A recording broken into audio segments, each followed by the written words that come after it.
holy shit, like if this guy could do it this way through property, I thought I could do it. And he recommended Robert Kiyosaki's book. So I read his and then read Robert's within like a series of like a couple of weeks. And I was just like, shit, this property thing just seems easy for me. Full penny drop moment.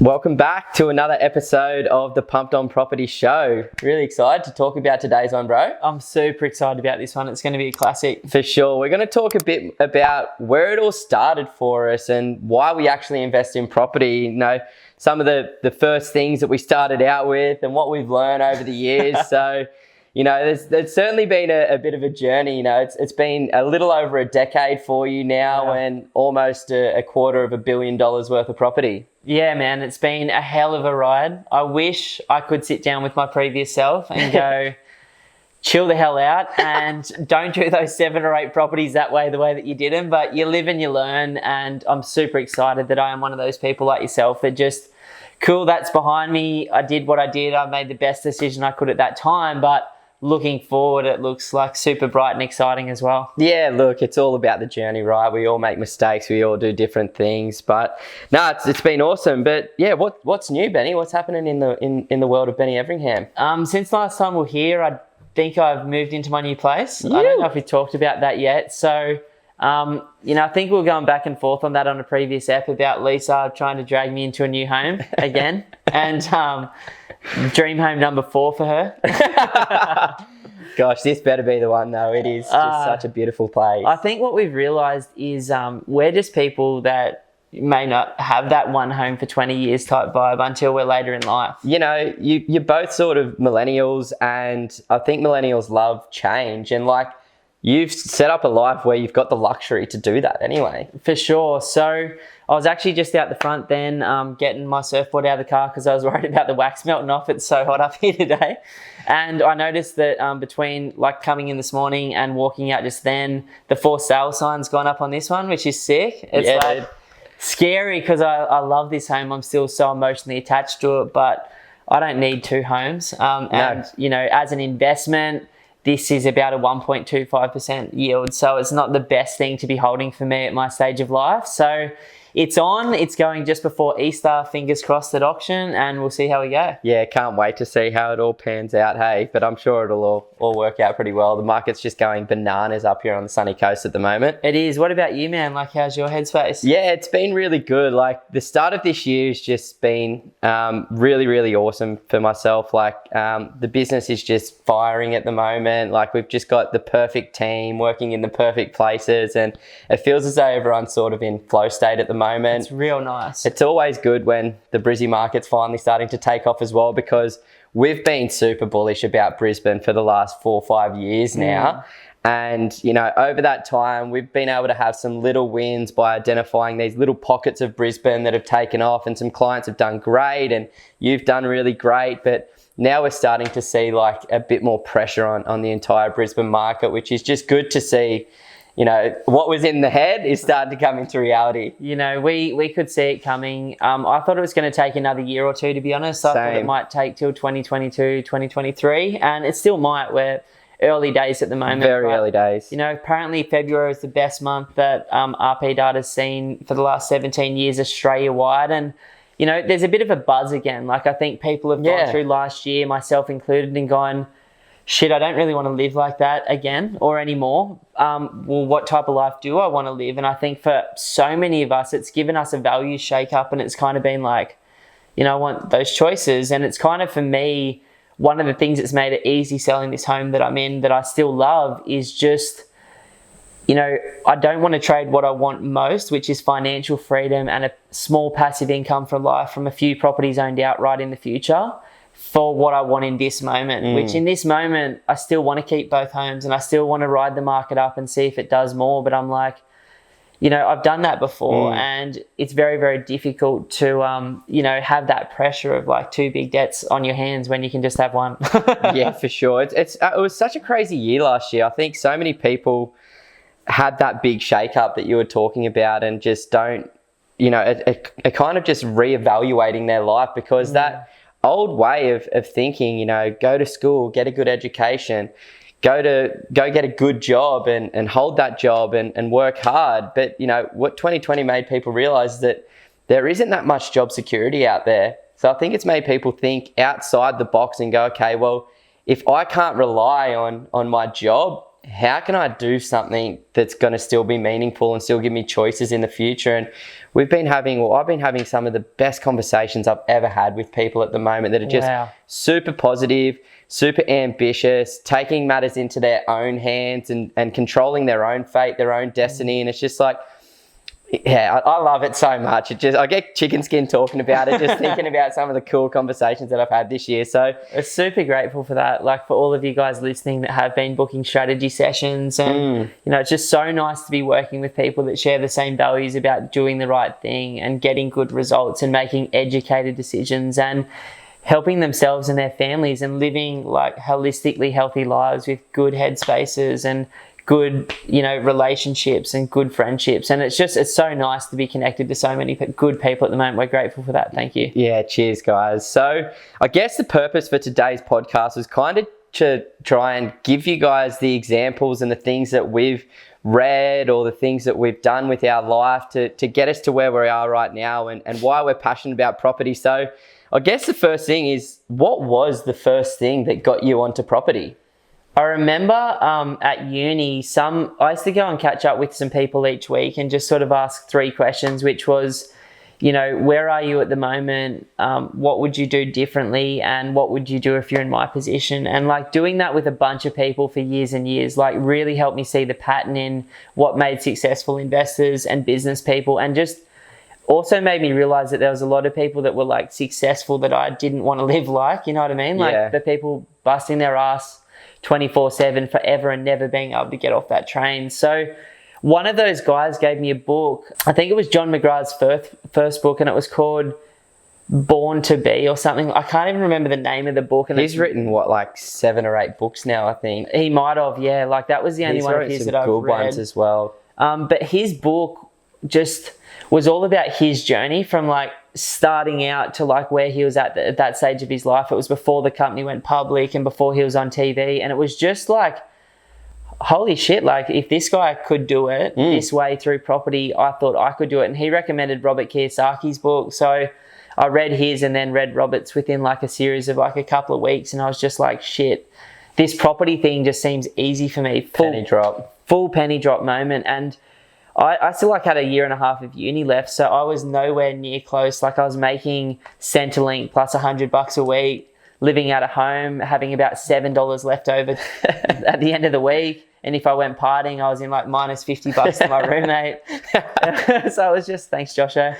It was just one of those times where I was starting to figure it out, but I didn't know how, I didn't know what. I just knew that property felt right for me. Yeah, I love that. How about you, man? Like, when did it start to sort of settle for you? I was just sort of thinking that. And when did you come down to Sydney? Were you 22 or 23 when you came back down to Sydney after uni? I think I was like 24 and a half, 25 maybe even. 24, 25. So I would have been about 16, 17 around that point in our lives. And I think you may have even left Rich Dad Poor Dad down at the Engadine house. I think I did. I think I left it for you. Because up until this point in time, Ben had bought a couple of properties, I think, at that point. And I was buying them that year. Like I bought my first 2 that year I came back to IBM. Yeah. So it was only just sort of a thing. Like our parents were never investors. Dad's always been too scared to invest. He's happy to take the risks as a businessman and been super successful there, which, awesome work, Dad. But investing was never something talked about around the table. So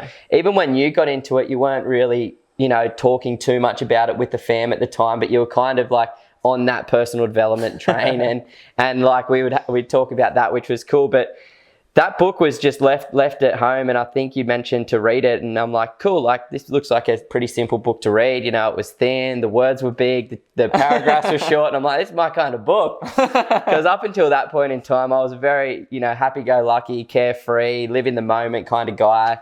And, so grateful that I did all of that back then, because now it's kind of lit the fire under my ass. So you read that book when you were that young? Yeah, I would have read that book for the first time Wow. when I was quite young, but it didn't necessarily resonate with me too much because at the time I was, still at school, so didn't even, have any sort of solid income. Gloria Jeans. Part-time at Gloria Jeans and driving around pizza delivery. I love it. Yeah, the pizza delivery.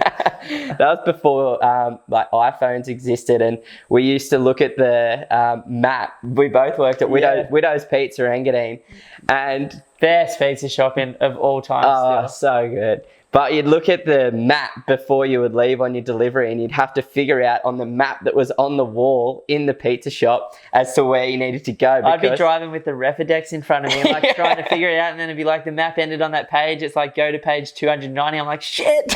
Everyone was getting cold pizzas, but they were giving mad tips. It was like we were earning like some hours like $25-$30 an hour at 17-18 because of the tips. Like it was like a really, really good little business this guy ran. It was so awesome. So I remember like starting to think about it at that point in time, but it wasn't the penny drop moment that you got, because I just don't think I had the experience. I didn't have any money. I didn't really understand at that point in time because there was nothing that we'd ever talked about.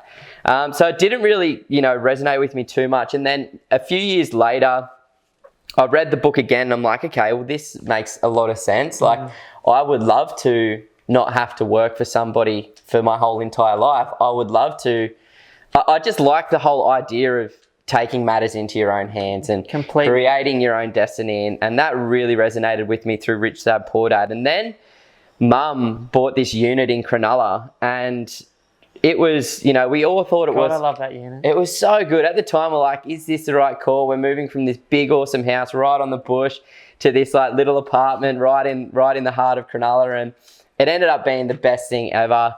I duck off to Europe, go traveling for a little bit, move out of my family home, come back to this epic renovated place in Cronulla Beach, walking distance from the point, and just lived the life there for ages. But then Mum ended up selling it a few years later, and she doubled her money over like a 3-year period, which was just insane. And I've just gone, whoa, what are you talking about? You can double your money through property investing? Yeah, so that was really the penny drop moment for me. And I'm like, okay, cool. Well, I need to acquire the skills that are going to enable me to do this sort of stuff. So at that point, I decided, all right, it's time to go to university. I'm going to study management and marketing, because what are the two things that are going to be timeless no matter what happens in the future? And I think it's managing people and, creating something through marketing.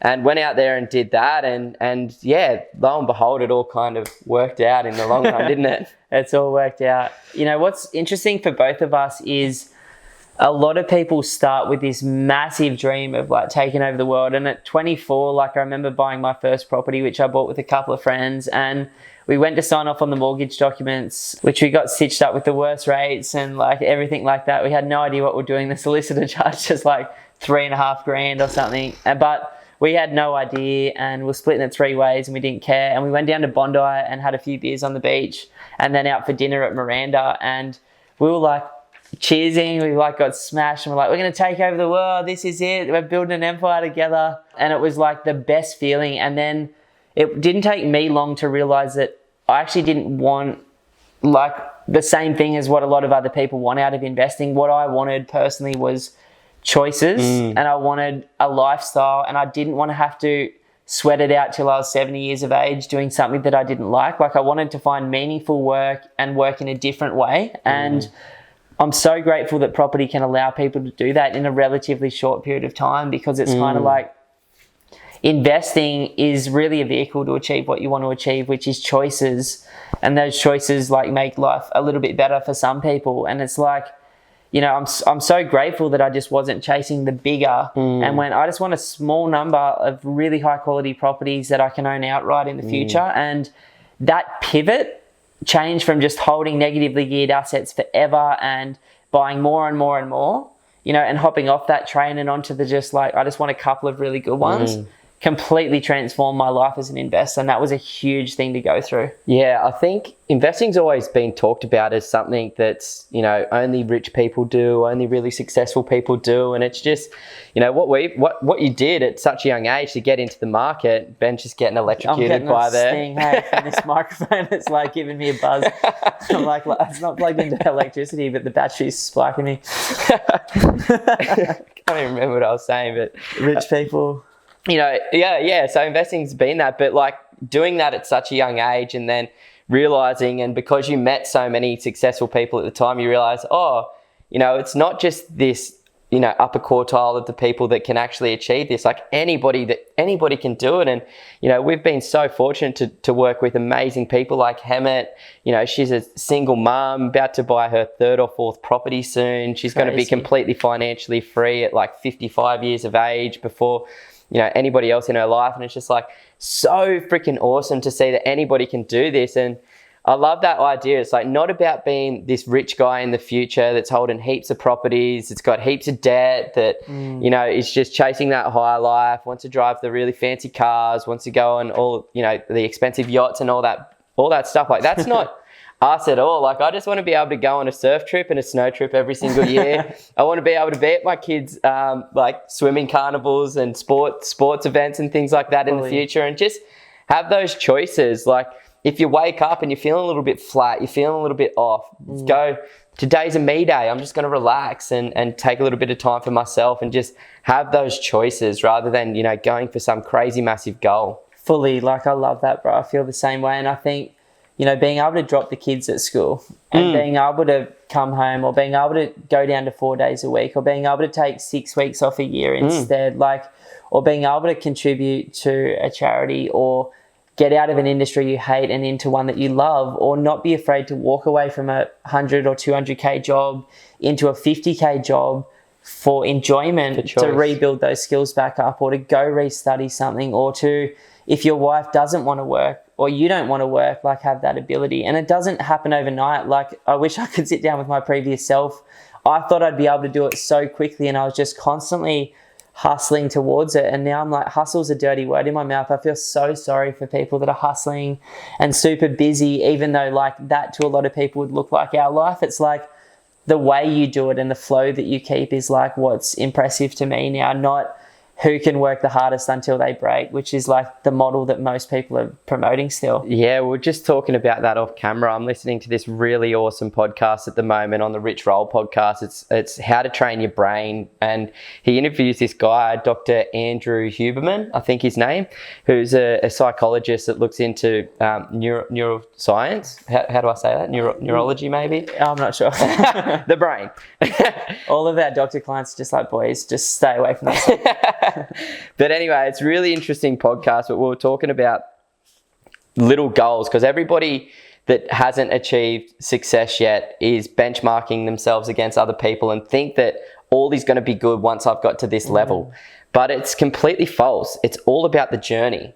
It's all about finding those little wins. And, you know, what I was sort of saying is like, you know, to a lot of people, our lives would look hectic and busy and stressful. And at times they are, but we just look at it from a different perspective. Like, you know, I look at what I'm doing as an opportunity to learn amazing lifelong skills, connect with amazing people and have some of the most meaningful conversations. And it's just switching that perspective of like, what is it that you're really looking for? And, you know, to me, it's always about having meaningful conversations, having meaningful relationships, actually being able to help people, and slowly but surely and consistently moving towards something that's going to reflect a better version of myself in the future. Not because I don't like who I am today, but because we can always all be better. Without a doubt, man. Like, I love that. And what you were saying off camera was so powerful. Like, I just woke up this morning on a bit of the wrong side of the bed, like, which happens some days for all of us. And like hearing you talk about that, about the mini goals, like Simon's going through finance at the moment for his next property, and just like, you know, getting finance is a win. Like, identifying your strategy is a win. It doesn't have to be like property outcome related and paying it off completely outright. To be like, cool, I did what I said I was going to do. Like every part of the journey can be enjoyable, and it's just remembering that. Yeah, as small as, oh, cool, this week I got to put an extra $100 a week away in savings. It's like, find those little things that you can, attach to, because that dopamine release is basically, this is what the podcast tells you about. It's that dopamine release that you get from those little goals is the same. And it's not going to change when you get to this level as when you get those little goals. And it's just really cool. But I love that. I guess moving on, the next thing we want to talk about is the biggest lessons, because, as we were saying, over 10 years, over $200 million worth of property, there's a lot that you've learned. Yeah, $200 million for clients, thankfully, not for ourselves. We've just got a small number of properties. It sounds like stressful as hell. But it's what, I've learned, the biggest lesson that I didn't have when I was getting started, and I think the number one thing that 99% of people that we talk to don't have is a clear vision for what they want. Now, my vision is so simple. It is financial free to about 6 figures, a bit over $100,000 a year of passive income, maybe a little bit more than that, just because I've got 3 kids in private school now and stuff like that. So maybe $150,000 would be awesome. A small number of properties with owned completely outright. That's my vision. And so I'm so clear on that. I don't have a date for that because I can't really control that. Some weeks and some years are good in the business, and some years you're sort of just going in there for what feels like fun. It's just for helping people. The market goes up and down, but it's we've made that choice to not just chase more for quality. So I think what I'm trying to say there is having a vision and then having a plan for how to get there. Now, for me and Simon, like I said, it's a small number of houses with granny flats owned completely outright. At some point in the future is going to get us there. And then we've both got interests in other types of strategies for property too. I'm not really engaging in them at the moment, but I've got ideas of maybe a project with my wife once every few years in the future where we buy something cool, renovate or build it and sell it for a profit and for something to do as another little thing. Or, maybe we buy a few properties in the next GFC in Sydney or Melbourne or in America, and when everyone else is scared at that time, and sort of ride the wave up and then sell them 5 or 6 years later. But I don't need anything more than that. I've let go of this complicated strategy. I've actually set up all of the houses and granny flats I need now, and now I'm just slowly paying off debt and trying to get back to enjoying my life without that constant need and pressure for the next project to feel satisfied. Yeah, dude, that sounds so awesome. Yeah, what about you, man? What's one of the big things that you've sort of picked up for you? Yeah, I wrote something down here, which is change is the only constant. So I think having that understanding that things are going to change, things are going to happen throughout the journey, and what you've got to be able to do is adapt to those changes and continue to move forward and continue to execute your plan, because, shit's going to happen. As you said, the market is crazy. The last 5 years, we have seen some of the weirdest and craziest things that you never would have thought would have impacted anything, but completely have. In 2018, when, after the Royal Banking Commission and just before the election, Labor government comes out and says they're going to scrap negative gearing, and Sydney and Melbourne drop by 15%. In 3 months. It's just what? And, you can't control that. You can't change that. One thing that I realized is as an investor, you're at the mercy of the banks, you're at the mercy of the councils and what they'll enable you to do. And those things are always going to be changing. So don't become emotionally attached to those changes, and don't let them affect your outcome, because if you've got a solution-based mindset as opposed to a problem-based mindset, then whenever these adversities come up, you're going to be able to pivot, you're going to be able to address them and continue to move forward. Because I think a lot of people make mistakes. It's natural. We're all going to make mistakes at some point, and it's going to happen throughout this journey. If you can not attach to them and not go, oh, poor me, because of this, I can't do this, fuck that, excuse my language. Let's figure out a way to be better and go, cool, this is the new norm. How can I continue to move forward? Completely, bro. I think you're so right. I've seen money go from so easy in the last 10 years personally to so hard back to like getting to a pretty easy point again now. I've seen interest rates go from 7% to 2.5% to whatever in between. Like I've seen, you know, royal banking commissions, I've seen elections, I've seen a guy jump on TV a few years back and go like the market's going to drop by 60% in the next 3 months. Like I've seen positive news, negative news. I've heard people in the bakery and the hairdressers talking about property, and then I've heard them not say a single word. I've literally last year seen people freak out, and then those same people come back 3 months later and buy 3 properties. I've seen other people sit on their hands for literally 5 years expecting something bad to happen and miss out on Sydney, then Melbourne, soon to be Brisbane and the Sunshine Coast. It's just so interesting to see this stuff. And so like another big lesson that I've learned is, you know, control where you get your information.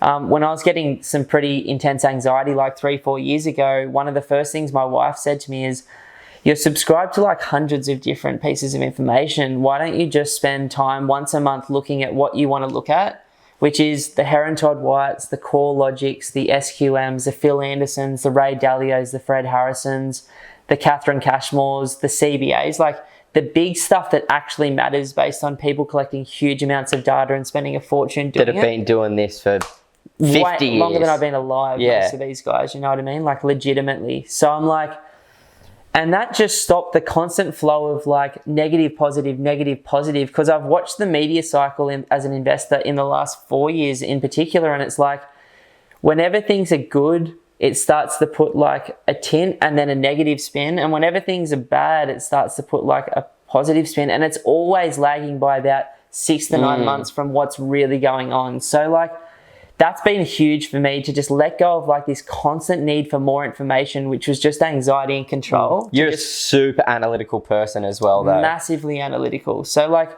I love the data. Like I love nothing more than getting like the update from RP data in terms of this week or Phil Anderson next week, you know? Yeah, well, at the moment they're so good. They are like as good as I've ever seen in 10 years looking at it. Yeah. But, you know, that's been a big one, like, you know, getting the right information and then making strategic decisions based on a huge collection of ideas, not just, hey, this person said it and, you know, I'll live and die by that one sword. Yeah, take everything with a grain of salt, obviously, but control your own narrative, control the narrative that you're engaging in, that you're absorbing, because, you know, it really helps. And if you have those little fears, then, you know, maybe you are looking at the wrong pieces of information, or maybe you're, you know, going too hard on one particular thing. Yeah. So what about, what would you say has changed between your old strategy when you started at 24 versus today's strategy? Like we sort of obviously talk about it a lot, but you know, what was the old strategy for Ben? The old strategy was just get it done any way possible and just buy shit, and whoever like owns the most properties wins. Like I'm not joking. It was like legitimately that, like, go to the bank every single week. Can I borrow this week? No. Can I borrow this week? No. I did that for 3.5 years once. Like I went in literally every month for 3.5 years. Can I borrow? I couldn't borrow. Like I got stuck. The difference now is I'm a strategic investor who knows investing is just a part of the solution to a happy and good life. So now I realize that less is more. Now I realize that from every property buyer, I want to time it well. Yeah. Which we've talked about in previous episodes and you can check out. I want capital growth. I want cash flow. And I've realized I am a bit of an active investor up front. Like I like to build something or I like to renovate something because it adds short-term value, and who doesn't like making a bit of short-term cash? Hell yeah. So it's like, now I know that's my strategy, and then I overlay the history of like, I like Sydney, Melbourne, Brisbane because of, you know, the history of performance. I like following trends, but in the reverse way. It's like, I like to like move away from Sydney in 2015 and start looking at Brisbane when no one else was. Like when Brisbane gets to its top, we'll be looking at another market. It's just, I like to be ahead of the curve there because I like bargain shopping. Like I like the idea of a property that completely covers all of its expenses before tax and maybe even gives me some passive income, because like I don't have to stress out if the business isn't working or if I can't get a job, you know what I mean? Yeah, hell yeah. So it's gone from more is all to less is more. What I think I used to do is shoot a shotgun from like a 1,000-meter range and hope that one of the little pellets would hit a winner. When now I'm like, I've got a rifle and a barrel and I'm like shooting into the barrel from point blank. It's like what I do now is so specific and focused. And because of that, like 99% of the things just don't impact my radar anymore. Like I've got a real strong sense of what type of property investor I am and what each decision I make needs to achieve over the medium to long term. And then I just trust, like I've got this blind trust in humans wanting a better life and, you know, strategically making good decisions. And I don't know when they'll work out, but I hope that the cumulative effect of that will work out over time. Yeah, for sure. I think even just that belief in yourself, it will work out. But it's really interesting to see that change. And, you know, experience obviously helps a lot. Like, Massively, you know, man. we were even sitting down yesterday in the office with our colleague Linton, who's just, you know, got such an amazing way at looking at the world and investing as well. But what we were sort of talking about is the way that we still look at property. Like, even though you've been doing this for 10 years, like almost full time now, you know, we bought so much, like we are constantly looking for ways to improve. Non-stop. And I think, you know, that maybe it's a personality type or maybe it's just who we are. But just having that belief that, you know, we can always be a little bit better and never just getting stuck in the mud or going, cool, like I've figured this one thing out, that's everything. Nah, let's always take every single bit of information that we get to try and make this journey a little bit easier. A lot of it's based on avoid making mistakes as well. And just having that confidence that you need that it is all going to work out because we've done as much as we possibly can. You know, I remember buying my second property on the Central Coast. I went up there and I looked at 12 properties in the day. I had one like A5 or A4 piece of paper with like the address and like two things. I couldn't remember the properties at the end of the day. Like I was just so overwhelmed by it all.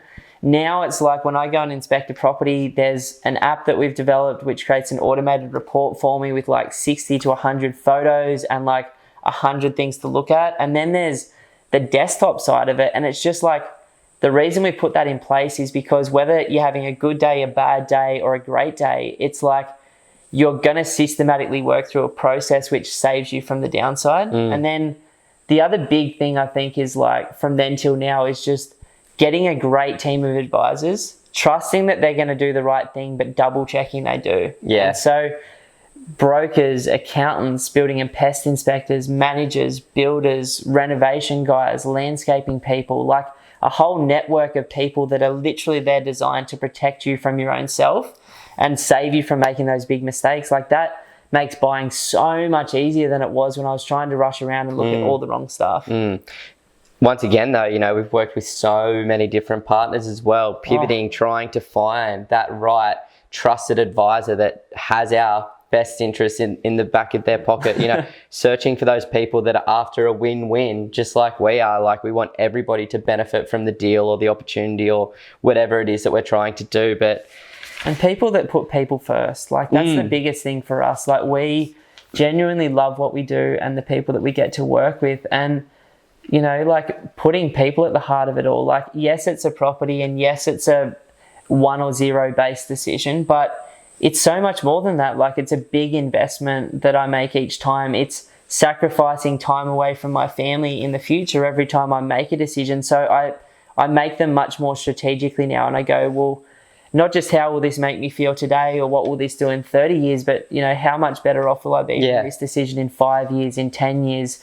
You know, how much of my life am I going to trade for money to like work off the debt on this particular property? And I think about these crazy things now because each decision is a decision towards or away the person I want to be, and I want to keep making decisions towards, you know what I mean? That's probably one of the biggest lessons as well that you've learned is just to figure out your values and live in like to promote your values. Like you spent like 3 years like really figuring out what your values are, and I'm working through it as well at the moment, and that gives you a hell of a lot of confidence, and it just cuts away a whole lot of the bullshit too. Like there's so much bullshit out there. There's so many strategies, there's so many opportunities, there's so many different ways to do this. And once you truly understand your values, who you want to be, the life that you want to lead, the person that you're working towards being in the future, you know, it cuts away a lot of the noise and you can really just become super ultra focused on what needs to happen. I love that, man. Like, you know, it's uncomfortable to get to know your true self. And there's like parts of myself that I'm like, oh shit, that's a bit spiky, that's a bit sharp. You know what I mean? Like plenty of parts of myself. But it's like that like desire to do good stuff and that desire to figure it out for our families and that desire to help other people figure it out too is what's been driving us recently. And I'm super grateful that like I'm one of those people. Like I got to a point where I had 9 properties, I think at one time, or 8 or 9. And I sold 7 of them in 3 years and went back to 2, which was like an awesome ego death for me. And then like slowly started to accumulate a couple of other goodies, which I now have, which is going to make me like less asset wealthy, but it's going to bring forward choices in my life in terms of who I become and how I spend my time and being there for my kids, which is like the most exciting thing for me at the moment. Yeah, I love that, man. And sometimes, you know, as I was saying, things change, priorities change, goals change. And, you know, once that happened, you address it and you change your strategy, you sold off the properties, you restart, and now it brings forward what you truly wanted. I love that. Which is sick. So I guess what's next now? Like you were saying earlier that you kind of you've done with the accumulation phase and you're kind of moving into consolidation. You're about a couple of months away from being where you really want to be. Like what's next now that you've got to that level? Yeah, so for me, like the level that I was shooting for is like pretty easy, guys. It's almost a step over target. So just FYI, it's just a couple of houses, you know, with a good passive income for the future. But what's next for me is like what's sort of throwing me off at the moment, because I don't have a crystal clear answer for it at the moment. But one thing that I definitely know is time with my family, time with my friends, like continuing to look after myself, like physically. I love the work we do, so continuing to help people there. We're also partnering with Charity Water, which is like a New York based company at the moment. And so like I think for every house that we build or every property that we buy, I think we're going to put in a couple of $100 on our client's behalf / our behalf. And just I think for every $40 someone gets the opportunity to have water for the rest of their lives through the bores that they put. And what I love about this company is like 100% of what they do is going into the community. It's trackable. Like there's cameras, there's GPSs on them all, like there's water meters on them all. And most importantly, like, you know, these people's lives start to improve for the better. Like the same way that financial freedom can make a Westerner start to elevate in a positive way and start making maybe better decisions, water does the same in the developing world, because without water, they can't, you know, the women can't start education, the children can't live happy, healthy lives and, you know, go to school without being sick, and they can't, you know, pull themselves away from constantly going and chasing water all day. So it's like, that sort of feels like the next stage, like using these incredible gifts that we've been given through 10 years of smart decisions to like start contributing a little bit more and getting involved in cool stuff like that. And, you know, it's really weird, man, like to just not want more. Like it's just the weirdest fucking thing to like communicate to someone, but to be like satisfied with what you've got, know that it's enough. Like as someone who's just focused on the future for fucking 11 years,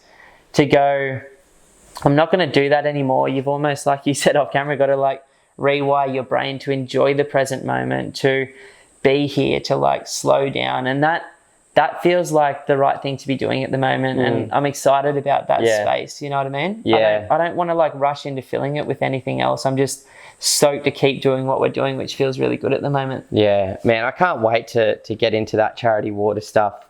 Go watch the video on YouTube, guys. God, just type it in, and man, it's chicken skin nonstop. And I love the fact that, like, you know, we're working so hard to set ourselves up with the intention to then go and help more people. Like, that's what I really think promotes a positive and a happy life, is when you're living with purpose, when you're giving back to people that are less fortunate than we may be. And, you know, that's exactly what I'm working towards as well. Like, I've still got quite a few years of working hard and investing hard and, you know, setting up my assets in a way so that I can get to that level where hopefully I'm having those discussions with myself about, okay, well, cool, that financial thing that I was hoping to achieve has been achieved, and now what's next, and how can we, you know, still do what we love, still be happy, still have a growth mindset, but, you know, achieve awesome things. And, you know, it's always going to change in the future as well, but, you know, it's so cool to know that all of that hard work has really paid off for you, and like that dream that you had all those years ago from those meetings with those people all those years ago all come into fruition, and it's all worked out. Like, you know, such an inspiration to so many people, bro, and it's such a cool thing. And, you know, we just want to continue giving back and educating people as best as we possibly can on the podcast and on the YouTube channel, and, you know, keep helping people in the business and moving forward, and yeah, just see what happens with this crazy life that we're living. Just FYI, like, I'm not fully financially free yet through my properties and I'm still working on it. And if I didn't have the income from the business, I don't think I'd be able to survive. So, like, you know, like, I'm working towards it. It's a work in progress. Yeah. But that's the cool thing about it. Like, it's just letting go of the destination goal, like Simon said before, and enjoying each step of the journey. And I think, like, it feels really good to be at that stage to do that. And I'm so excited for all of you guys listening that are, you know, working towards it the same as Simon and I are, because it is a hell of a fun ride. And it's a hell of a fun ride. I think as well, like, you know, the whole podcast is sort of about why property and where it all started. And, you know, property has become the vehicle. But I think what's happened throughout the journey is the fact that, you know, it isn't necessarily property, it's what property is giving us, which is choices, which is financial freedom. Exactly. It's just the way to create those choices a little bit earlier, and it is really scary, and, like, there's always more to learn up front, but slowly over time the dust does begin to settle and you begin to able to be seeing clearly, and with the right plan and buying the right asset in the right market at the right time, you know, it's an incredible long-term asset. And I'm super excited about it. I love that we're lucky enough in Australia to have these rates at the moment, that people want to buy it, that people want to move here, that, you know, like, it's still affordable in so many parts of Australia, and that you can get this incredible cash flow once you own it outright. Like, you know, we're just so blessed to be here, and I'm super grateful for the work we get to do, and those small number of people we work with each month that are absolute legends as well. Yeah, oh, hell yeah. Well, thanks so much for listening again, guys. I really appreciate it. If you could please subscribe to the podcast. Well, what is it? Follow the podcast? Subscribe? Yeah, I'm not sure, depending on the channel, but do your thing. Give it a review as well. Yeah, please leave us a review, and share this with somebody that's kind of stuck in the mud with where they're at the moment, not too sure what their next steps are going to be, because hopefully we can inspire somebody to maybe just take some action, get into something, regardless of if it's property or business or shares, whatever it might be. We just want people to be happy and have choices, because I think it's going to promote a better world out there. So thanks so much for listening, guys. Have an awesome day, and as always, stay safe. Oh, sweaty. So sweaty.